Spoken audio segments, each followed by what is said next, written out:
encourage you to turn to the book of 1 Samuel chapter 26. And as we do, just know this, without a doubt, even within a story that for many, maybe not all, but for many, a familiar story, that even within the familiarity of it, God still wants to stir. He still wants to change. He still wants to challenge. That's why we're here. And if you're not familiar with it, man, I got news for you. You're going to see some stuff in the Bible that you're going to think, wait, is that okay to be in there? And I'm going to tell you right now, absolutely. Absolutely. Don't forget that as we look at the scriptures, though we're going to see some characters. We're going to see Saul and Abner. We're going to see David and Abishai.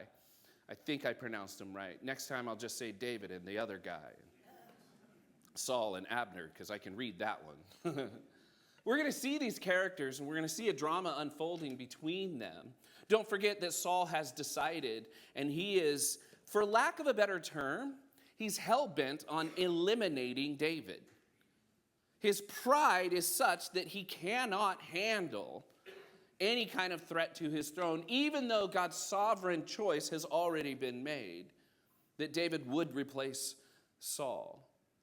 I use the term hell-bent because that's where pride comes from, doesn't it? And so he's been hunting David down for, at this point, probably years. Scholars believe that David would have been on the run from Saul for well over a decade. He's in the wilderness of Ziph. We're going to talk about the Ziphites in a few moments. He's in the wilderness of Ziph. And there's an unfolding drama that plays out today between David and Abishai, Saul and Abner, and by the way, probably 3,400 other onlookers. There's a drama that plays out.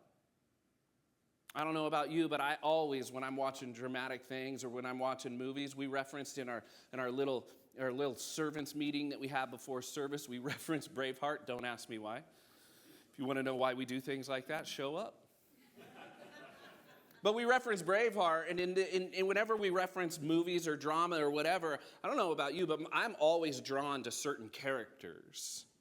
I want to encourage you, the character that God means for us to be drawn to within the unfolding drama of 1 Samuel chapter 26 is not first and foremost David or Abishai. It's definitely not Saul or Abner. It is 100% wholly him.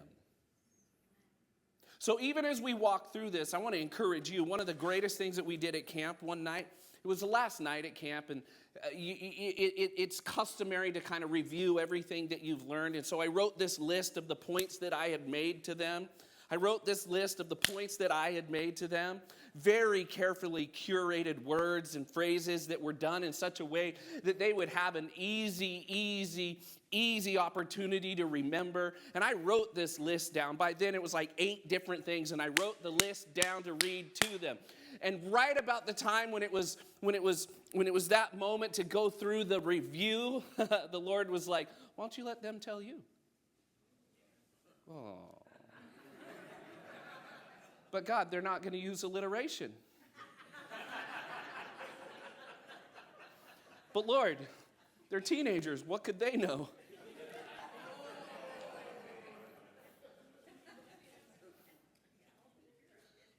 None of them took 27 years to get a 2-year degree. I got chops, Lord, and I need to show them off. This is all happening in the spur of the moment. I don't know about your relationship with the Lord, but mine works that way. These long, drawn-out, dramatic moments that happen in 3.3 seconds. However, what was amazing is when we just turned it over to them, man, like popcorn. They started standing up, and they said things I would have never said and would have never argued with. Why? Because the Holy Spirit met them in unique ways and communicated to them, not in my alliteration, but in his still small voice. And they walked out with something better than, and they didn't even know in that moment, they not only preached to each other, but also to me. That's what God wants to do here. When we say we want to open up our hearts and our minds and our souls, that's what God wants to do here. I mean, we're going to say some phrases. I'm going to use some terms. But at the end of the day, none of those compare to that still small voice of the Spirit in your life. Please, ladies and gentlemen, let's all of us open up our hearts to hear his voice today. Amen? So 1 Samuel chapter 26, it says this in verse 1. Then the Ziphites came to Saul at Gibeah, saying, is not David hiding himself on the hill of that one place, which is on the east side of that other place? Listen, I'm just not going to pretend like I know how to pronounce those words. And I'm just going to let you know, read them. And however your mind pronounces them, maybe the still small voice of God will help you. But one of the things that we're supposed to understand here is that the Ziphites, for the second time, have betrayed David. Everybody say, right? Then the Ziphites once again came to Saul at Gibeah, saying, is not David hiding himself on the hill of that place, which is on the east side of the other place? So Saul, verse 2, arose and went down to the wilderness of Ziph with, check this out, 3,000 chosen men of Israel to seek David in the wilderness of Ziph. Saul, once again, he is so committed to this unholy quest of eliminating God's anointed next king. Are you with me? That phrase is on purpose. Saul is so committed to this quest, an unholy quest, a selfish quest, a self-serving quest. He's so committed to it, to getting rid of what he sees to be a threat to the throne, even though God has said, no, this is the rightful person who's supposed to be on the throne, because he's not full of pride. He is a man after my own heart. He's not perfect. We all know that. We're going to read about it. But he is a man after my own heart who will be careful to do all of my will. This is what God's testimony of David was. And this is the one that Saul is hunting down in the wilderness. And he's so hell-bent. That's like 3 times of saying that word. I feel feisty. He's so committed to this quest that in order to make sure that he has success in this unholy mission, he takes 3,000 men with him. I don't even know. Does anybody get a head count in here? Rick, did you count everybody in here? 169. Or if you're a pastor, 750 people came to church today. I'm just kidding. We don't lie. We just make up words, not numbers. So here's the thing. 170 people. Let's count kids. So there's like 200 people here. He took 3,000, and it tells us, the Bible tells us, chosen men of Israel to seek David in the wilderness of Ziph. Meaning this, these were bad men. This was a military advancement upon David and his mighty men, which were in the hundreds, not the thousands. He's so committed. What we, the readers, in our modern day times are supposed to understand, what the writer of 1 Samuel is trying to get us to understand, is just how committed to this unholy mission Saul was. And I got to tell you, that is usually the case when humanity disconnects themselves from God's will, sees themselves as the one on the throne of their own lives. Humanity will have a tendency, look at world history, to go to great lengths to accomplish their own plans and purposes. And when we read it like this, it should be shocking to us. Like Saul, in order to try and get rid of David, has gone from mano a mano in his court with a spear. You guys get that? To now, years later, chasing him down with thousands of fierce fighters. We are supposed to see the ridiculousness of it. David will even later say, "What are you doing? I'm but a flea. Why are you going to these great lengths to get rid of someone that's just a bit player in the scope of God's drama being played out in the world?" This is what David himself says. We're supposed to see the ridiculousness of what happens when we remove God from the throne of our lives and we place ourselves there, just how silly we will be to accomplish what we think we need. We're supposed to see it and go, wow, seems a bit much. Well, look at what happens. It says this, David, he took 3,000 chosen men of Israel to seek David in the wilderness. Verse 3, and Saul encamped on the hill of that place, which is beside the road, on the east side of the other place once again. But David remained in the wilderness. And when he saw that Saul had come after him into the wilderness, David sent out spies and learned that Saul had indeed come. Some YouTubers got to make this into a movie. It's so good. So David catches wind. Hey, he's coming. 3,000 soldiers are coming with him. So David says this, all right, I'm going to take 2 or 3 of you. I want you to go on a covert op, and I want you to find out what's really happening. They come back and they report, no, he's really coming. Look what happens. Then David rose and went to the place where Saul had encamped. So it's become nighttime. David went to the place where Saul had encamped. Don't forget, Saul is encamped with 3,000 fierce fighters. So look at what happens. It's mind-blowing. He went to the place where Saul had encamped, and David saw the place where Saul lay with Abner, the son of Ner, the commander of his army. Saul was lying within the encampment while the army was encamped around him. Saul was doing everything he could in his power to protect himself. You guys see that? Think wagon wheel formation, okay? Think wagon. What? You know what I mean.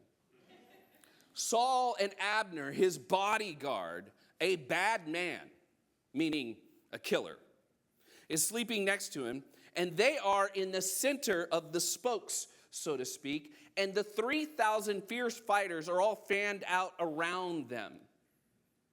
They would do this to form what they believe to be an impenetrable, I heard the word coming and doubted my ability to say it.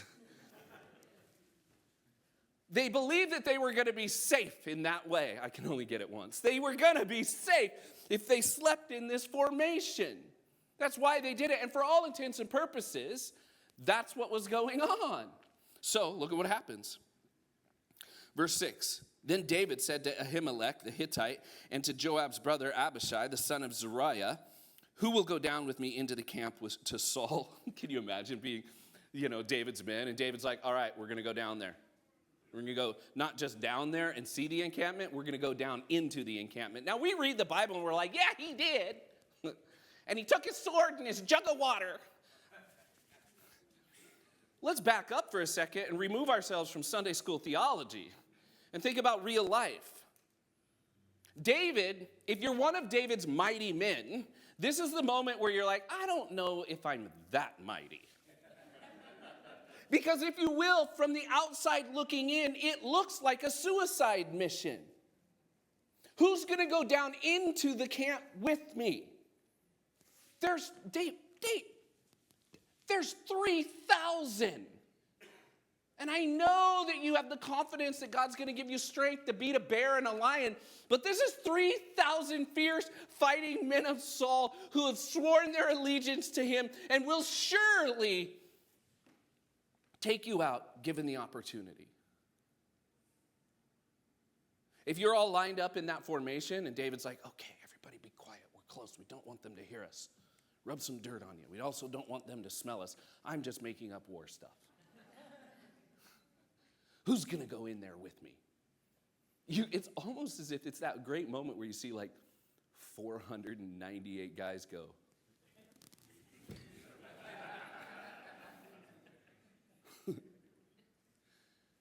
Abishai looks around.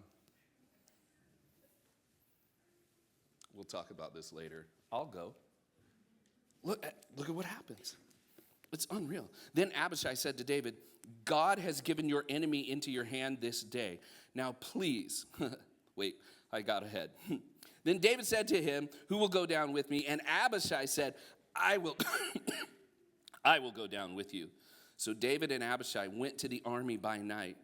And there lay Saul sleeping within the encampment with his spear stuck in the ground at his head. And Abner and the army lay around him. You're supposed to breathe in the drama. At this point, you're supposed to get anxiety. At this point, you're supposed to feel nervous. And if you don't, then take a deep breath and get there. You're all familiar with nerves and anxiety. Just reacquaint yourself. Then Abishai said to David, look, I'm, I'm gonna say it like he did. God has given your enemy into your hand this day.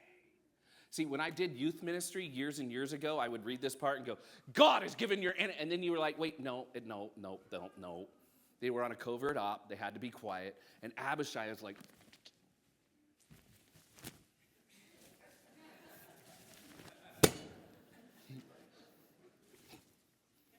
and David's like,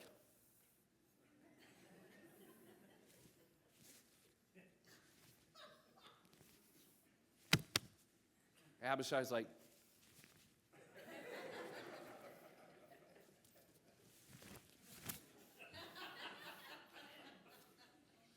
you guys should read the Bible that way.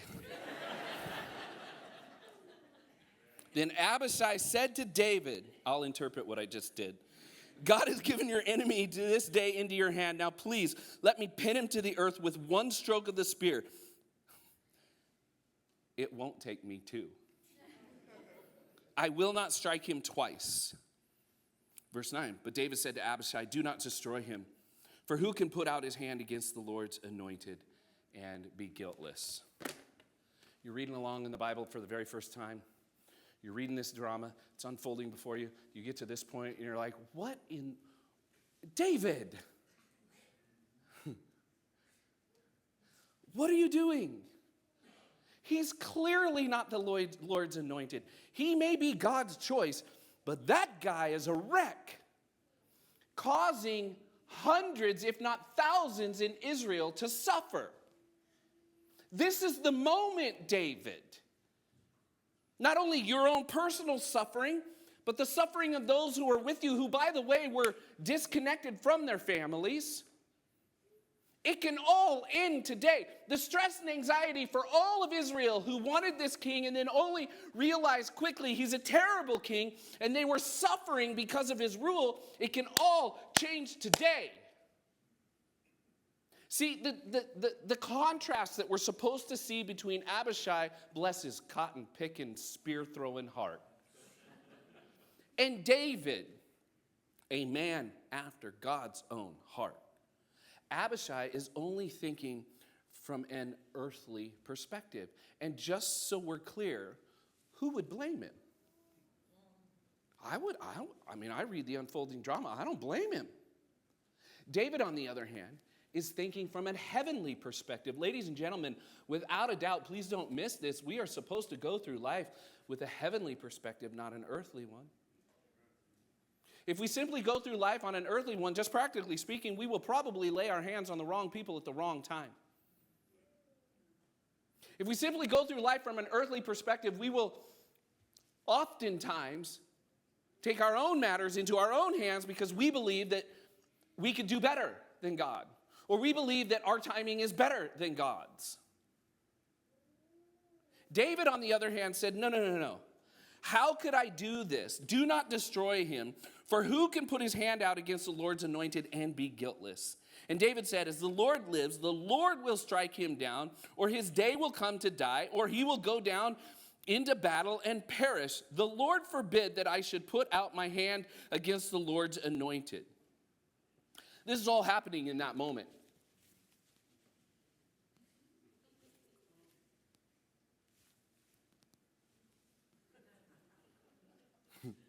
Then David looks at Abishai in the quietness of that moment. This is all happening while 3,000 killers are surrounding them. Then David looks at Abishai and goes, Abishai's like, a hot dog? We don't eat those.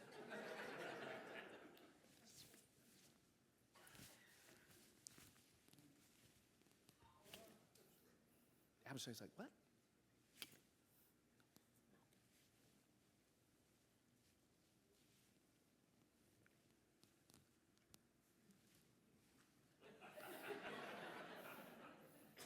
Wait.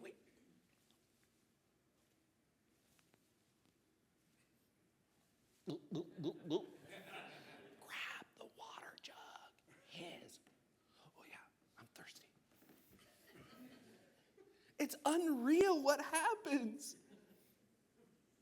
David says, but now take the spear that is at his head and the jar of water and let's go. So David took the spear and the jar of water from Saul's head, and they went away, and no man saw it or knew it, nor did any awake, for they were all asleep, because a deep sleep from the Lord had fallen upon them. I don't know about you, but I read stuff like that, and I'm like, I would like just to move in the miraculous a little more. I'm being absolutely serious. I mean, I don't want to sneak into the enemy's camp and tiptoe around his sword. That's not what I'm talking about. But I'm talking about the idea of like, wait a minute, I want my life to be characterized by the miraculous presence of God, causing all things to work together for the good to those that he loves and are called according to his purposes. And if you're here and you want more of that, then you have to understand what it costs. It costs a willingness to step out in faith. And when you step out in faith, there's a requirement to wait on the Lord's timing. There's a requirement to understand that according to the scriptures, vengeance belongs to the Lord. And so you have to step back in order to let the Lord work miraculously. The Lord was at work in all of this. So they go. Verse 13, then David went over to the other side and stood far off on the top of the hill and with great space in between them. Smart move. And David called to the army, "Hey, it's time to wake up." And David called to the army and to Abner, the son of Ner, saying, "Will you not answer, Abner?" This is a showdown. It's so great. And David said to Abner, "Are you not a man? Who is like you in all Israel? Aren't you supposed to be the man, the toughest, the most bad, the most accomplished warrior in all of Israel?" You can now understand why David put a great space between him and them. You know what I mean? They're waking. Can you imagine Abner? He's waking up on duty going, what is going on? Being called out as incompetent in his ability to protect the king. Abner would have argued and said, "Nuh-uh, there's no way you did that." David's like, "Abishai, now." You see what I mean? Look at what happens. David, "The Lord forbid that I should put my hand out against the Lord's anointed, but take now the spear that is at his head and the jar of water, and let's go." So David took the spear and the jar from water from Saul's head, and they went away. No man saw it or knew it, for they didn't awake because the Lord had put him in a great sleep. Then David went over to the other side and stood far off on the top of the hill, and with a great space between them. And David called to the army and to Abner, son of Ner, saying, "Will you not answer, Abner?" Then Abner said, "Who are you who calls to the king?" And David said to Abner, "Are you not a man? Who is like you in all Israel?" I love the fact that David doesn't even answer. We'll get to that later. "Why have you not kept watch over your lord the king? For one of the people came in to destroy the king, your lord. This thing that you have done is not good. And that as the Lord lives, you deserve to die, because you have not kept watch over your lord, the Lord's anointed. And now see where the king's spear is and the jar of water that was at his head. Abner, Abishai, now." Saul recognized David's voice and said, "Is that your voice, my son David?" And David said, "It is my voice, my lord and my king." And he said, "Well, why does my lord pursue after his servant? For what have I done? What evil is on my hands? Now, therefore, let the Lord the king hear the words of his servant. If it is the Lord who has stirred you up against me, may he accept an offering. But if it is men, may they be cursed before the Lord, for they have driven me out this day, that I should have no share in the heritage of the Lord, saying, 'Go, serve other gods.'" He's constantly being driven out to other peoples, the Philistines and other people. "Now, therefore, let not my blood fall to the earth away from the presence of my Lord. For the king of Israel has come out to seek a single flea, like one who hunts a partridge in the mountains." I love that. I don't hunt, but I get it. Then Saul said, "I have sinned. Return, my son David, for I will no more do you harm, because my life was precious in your eyes this day." And it was not lost on Saul that this was the second time that David spared his life. "Behold, I have acted foolishly and have made a great mistake." And David answered and said, "Here is the spear, O king. Let one of the young men come over and take it back." I mean, I get grace and mercy. I don't know how I feel about what, from my perspective, feels like stupidity. Don't give him his spear back. It shouldn't be lost on any of us. It's the same spear that had been thrown at him on numerous occasions. We are supposed to, just so you know, when we're reading through this, we're supposed to think to ourselves, what kind of person would do such a thing? To which God's Holy Spirit, that still small voice, should whisper in your heart, the kind of person who has a heart for me above and beyond all else. Here's the spear, O king. Let one of the young men come over and take it. The Lord rewards every man for his righteousness and his faithfulness. For the Lord gave you into my hand today, and I would not put out my hand against the Lord's anointed. Behold, as your life was precious this day in my sight, so may my life be precious in the sight of the Lord, and may he deliver me out of tribulation. Then Saul said to David, Blessed be you, my son David. You will do many things and will succeed in them. So David went away, and Saul returned to his place. If you're a student of the Bible, you'll know this. This is the last interaction that Saul and David will have before Saul will eventually die. Saul will quickly turn on his words and continue, though he gets distracted by other things, he will continue to try to hunt David down. What we're supposed to see here should challenge us. Now, I recognize that we live at a time much, much later than when David and Saul lived. I recognize that we don't have people chasing us down with spears. I recognize that our existence is far different from theirs. But I think some of the principles that we gain from the character of God should be challenging for us. Number one, God's justice and timing should be recognized and embraced. God's justice and timing should be recognized and embraced because he is sovereign in character, perspective, and power. Sovereign meaning greater than any of us. So if he's greater than all of us in character, it means this: when his justice is played out, it's played out perfectly. We cannot say the same thing. You ever punish one of your kids only to find out it was the other one?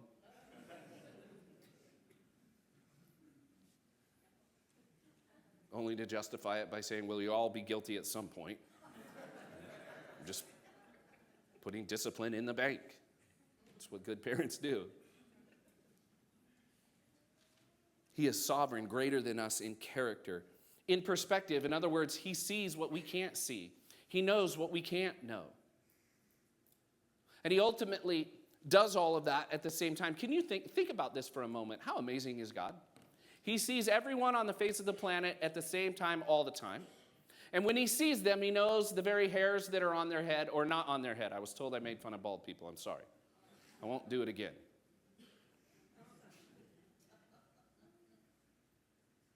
This is what God does. His perspective is way different than ours. You ever meet somebody? Turn around to meet somebody else and then turn around to talk to them, and in that split second, forget their name? When you do that with a group of high schoolers at camp, it really crushes their poor little spirits. No, don't owe me. It's human. They need to learn. We're not going to put upon them some false pretense of humanity. I'm going to show them exactly what humanity is like. No, I don't know your name. Remind me again. You don't even know my name? Well, I know what you look like. Just tell me your name. And by the way, I smelled you coming, so it's familiar. All these high school kids yesterday, Darren, give me a hug. No, I'm good. I'm really good. Lake water and body sweat don't go good together. God is sovereign in character and perspective. He never forgets anyone. He always knows everything about what's going on with everyone at all times, everywhere. He's sovereign in his power as well. He has an ability to do what we could never do. And his ability to do that happens generationally, not just in a moment. It happens generationally. He has the big story in mind at all times. I usually only have a momentary moment of suffering that I want to change. We have to recognize and embrace God's ability to bring justice and his timing to do so, because he sees way better than we see. Second thing, God's authority should be respected and trusted. Why? Because he's omniscient in his plans and his purposes. omniscient. He's all-knowing.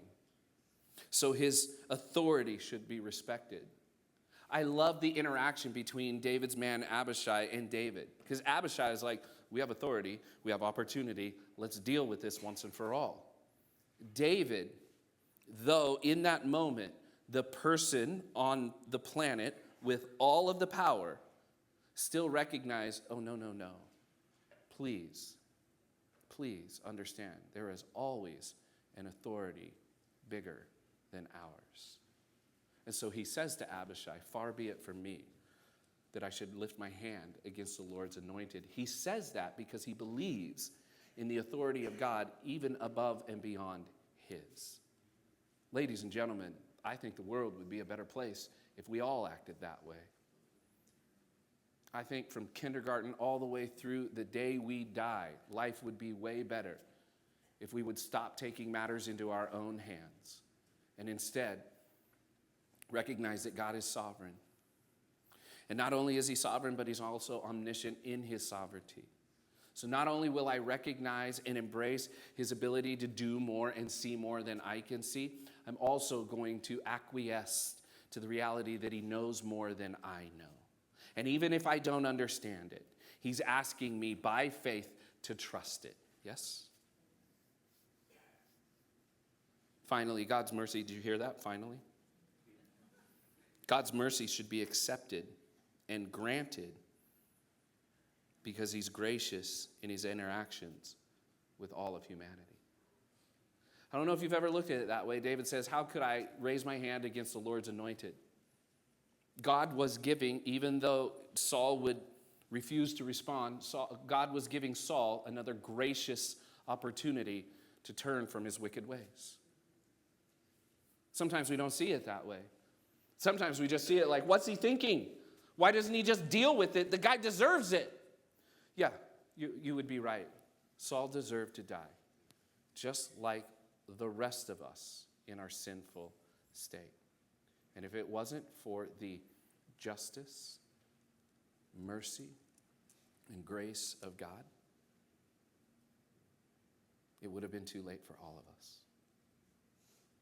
But because he is gracious and just, because he is overflowing with mercy, it's not too late for us to embrace God's grace, nor is it ever too late for us to express God's grace.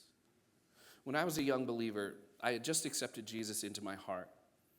And Ted Bundy had been caught. And I remember being at a friend of mine's house, and I was riveted on the TV screen because they had caught a video of a man by the name of James Dobson interviewing Ted Bundy and sharing the gospel with him. And I remember as a young believer being absolutely appalled. I remember as a young believer having a 5-minute crisis of faith, because I don't get that. Because from my perspective, there is too far and too far gone. And yet for God's, there is always an opportunity to extend grace. And while I was annoyed at Dr. James Dobson in that moment because I didn't think that justice was being played out, I would later grow in my faith to understand, wait a minute. If it wasn't for the grace of God, though I might not do as bad a things as other people do, I am, without Christ, as bad off as anyone. Why would I withhold the unbelievable grace of God, the unbelievable goodness of God? Why would I withhold that from somebody else just because I think they don't deserve it? And by the way, I usually think that somebody else doesn't deserve it who is not as bad as I was when I didn't deserve it. That's the way Christian legalism works. And let me just say this, it's terrible. May we be a people whose lives reflect the absolutely amazing character of God throughout all of our moments, the good ones, the bad ones, and the ugly ones. May we be a people who are given over to the justice and timing of God because we recognize that he's sovereign and better than we are at ruling this world. May we be a people who respect and trust in God's authority because he's omniscient and his plans and purposes, and he knows more than we know. May we be a people who extend God's mercy because we've accepted it and he has granted it to us. So why would we not grant it to others in all of our interactions?